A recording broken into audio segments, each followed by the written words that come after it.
วันนี้เป็นวันที่15วันที่2ของการปฏิบัติธรรมวัดป่า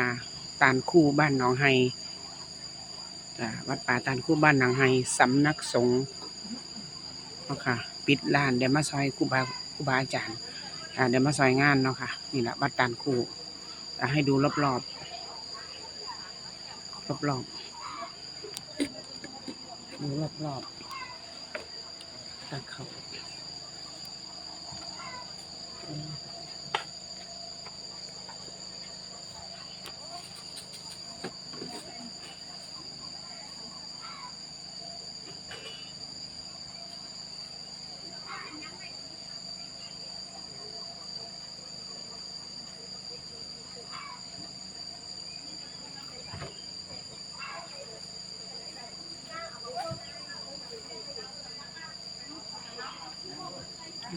สาธุไปด้วยกันนะคะ